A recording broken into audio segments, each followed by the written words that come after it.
ပါနော်好了，是股票表面白牙咯，看那个白里也是不喏，看是要比那是比少里呀不喏，看俺这里看是呀嘛，那是股所以看是的要看比不喏，好比，感谢是语感谢语说是接触点的刚表不喏，感谢说接触点呐，语说是干不喏，非常所以特别哎呀没安乐不喏，十分说的安乐没，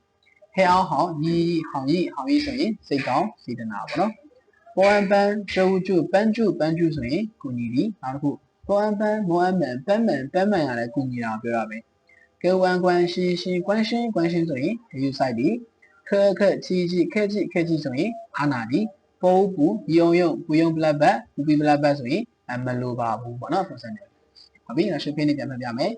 感谢语非常十分好意帮助帮忙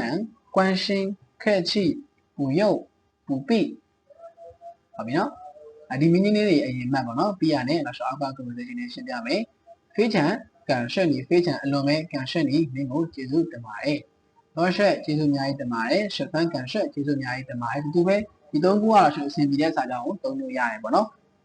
非常感谢你ပဲသုံးမလား多谢十分感谢ပဲသုံးမလားဟိုအဆင်ပြေတာသုံးလို့ရတယ်多谢ကျေးဇူးအများကြီးတင်ပါတယ်ဒီတဲ့ပန်းကျူဆိုကူညီမှုအများကြီးကူညီပေးတဲ့အတွက်ကျေးဇူးအများကြီးတင်ပါတယ်ဆိုရင်多谢你的帮助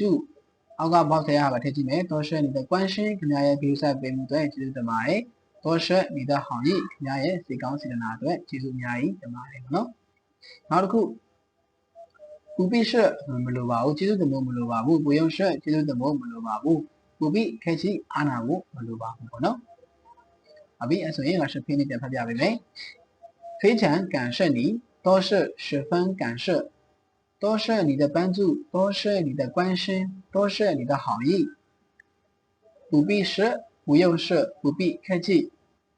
不必所以老师看过လေးဆက်ကြည့်မယ်။看过မှာက老師တောင်းပန်တဲ့အချိန်မှာသုံးတာပေါ့နော်။ပေါ်အောင်ပေါက်ချင်းရင်ချမ်းပေါက်ချမ်းဆိုရင်တောင်းပန်ပါတယ်။这我做啊海底各位对ပေါ်不ချီ对不起ရတယ်တောင်းပန်တာပဲလို့ဆို对不起နဲ့ပေါက်ချမ်းဆိုတော့ပို့ပြီးမှလေးနေတာပေါ့နော်။ UN 原练ဆိုရင်ခွလို့ဒီတဲ等ဟောစောင့်ပြီး以下ဆိုရင်ခဏ等一下ဆိုရင်ခဏစောင့်ပါဒီခွေရလဲခဏပြောတာပဲ等一会ဆိုရင်ခဏစောင့်ပါပေါ့နော်无能为力无နေ无为လေး力无能为力ဆိုရင်မတတ်နိုင်ဘူးပေါ့နော်ဟုတ်ပြီနောက်ဆက်ပြနေပြန်ပြပေးမယ်抱歉做对不起原谅等一下等一会无能为力ဟုတ်ပြီဆိုရင်ဒီမင်းလေးအရင်မှလိုက်ပါနော်ပြီးရတယ်အောက်ကရှင်း conversation လေးရှင်းပြမယ်ချင်းကျေးဇူးပြုပြီးတော့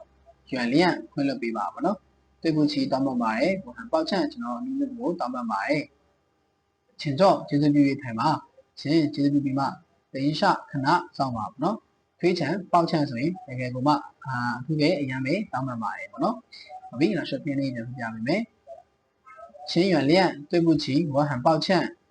请坐请等一下非常抱歉ဟုတ်ပြီဆိုရင်အခန်း30ကြည့်ကြည့်မယ်အခန်း30ကတော့ဆို file လေး error လေးဖြစ်တာလို့ပေါ့နော်ဖုန်းလေးစောင့်ကြည့်လိုက်ရင်သိပါတယ်ဟုတ်ပြီကျန်း在自然站在站ဆိုရင်နောက်မှတွေ့မယ်မောရင်明天ဆိုတာဆိုမနေ့ပြန်ပြောတာပေါ့နော်ကျန်း站ဆိုရင်တွေ့တာ明天站ဆိုရင်မနေ့ပြန်မှတွေ့မယ်ပေါ့နော်ဒီ会ရွေခဏကျန်း站ဒီ会站ဆိုရင်ခဏနေမှတွေ့မယ်ပေါ့နော်我走了我走了ဆိုရင်ကျွန်တော်သွားပြီ我要走了我要走了ဆိုရင်ကျွန်တော်သွားတော့မေဒီမှာဆိုရောက်ကမေဆိုတဲ့အဓိပ္ပာယ်လေးဆောင်းတယ်ပေါ့နော်走吧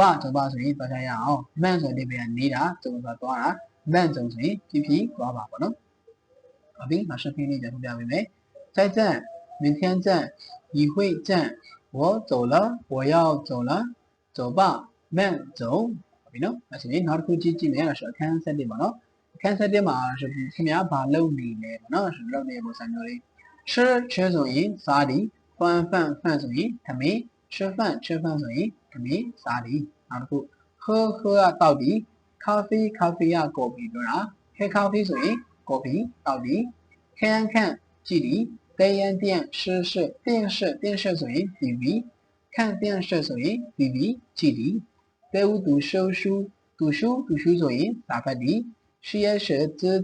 写字ဆိုရင်စာရေးသည်ရှမ်းရှမ်းဝမ်းဝမ်းရှမ်းဝမ်းဆိုရင်အင်တာနက်သုံးသည်လိုက်သုံးသည်ပေါ့နော်လေးရောင်းလျောင်းထေးရန်ထျန်းလျောင်းထျန်းဆိုရင်စကားစမြည်ပြောဆိုသည်ရှမ်းရှမ်းခရှမ်းခဆိုရင်အတန်တက်သည်ချိုက်ပလက်ဘတ်ပေါ့နော်ချိုက်ပလက်ဘတ်နဲ့တွဲမယ်ဆိုရင်နေသည်ဆိုအဓိပ္ပာယ်လေးရတယ်ပေါ့နော်ချိုက်ပလက်ဘတ်ဆိုနေသည်ချိုက်နဲ့နေရာတွေနဲ့တွဲမယ်ဆိုတော့မာဆိုအဓိပ္ပာယ်ဥမာဆိုချိုက်ပလက်ဘတ်ဆိုနေသည်ချိုက်ချဲဆိုရင်စားနေသည်ဟာဘလို့ဆိုချိုက်ကြားဆိုရင်အိမ်မာပေါ့နော်ဆိုနေသည်မဟုတ်တော့ဘူးမာဆိုအဓိပ္ပာယ်လေးဖြစ်သွားပြီဟုတ်ပြီချိုက်ချဲဆိုရင်စားနေသည်ချိုက်ခေတောက်နေသည်ချိုက်စို့ဆိုရင်လုံနေသည်ချိုက်ချဖန်တမင်းစားနေသည်ချိုက်ခေကော်ဖီတောက်နေသည်ပေါ့နော်ဟုတ်ပြီဒါဆိုဖိနေပြန်ပြပေးမယ်吃饭喝咖啡看电视读书写字上文聊天上课在吃在喝在做在吃饭在喝咖啡好比အောက်ကကွန်ဗာရှင်းနဲ့ကြည့်ကြည့်မယ်你在做什么ဆိုရင်မိမလုံးနေတာလေပေါ့နော်你干什么တုံးနေရတယ်你干嘛你做什么မိမလုံးနေလေပေါ့နော်我在ကျွန်တော်လုံးနေတယ်ခံရှုကျွန်တော်စာကြည့်နေပါတယ်ဘောက်ထဲရထဲကြည့်မယ်我在吃饭ကျွန်တော်ထမင်းစားနေတယ်我在读书ကျွန်တော်စာဖတ်နေတယ်我在看电视ကျွန်တော် TV ကြည့်နေတယ်我在写字ကျွန်တော်စာရေးနေပါတယ်ပေါ့နော်ဟုတ်ပြီအဲ့ဆိုရင်ဒီပိုင်းကတော့ဒီလောက်ထိပါပဲเนาะနောက်တစ်ပိုင်းကိုပြန်ပြီးမှပြပြပေးပါမယ်เนาะ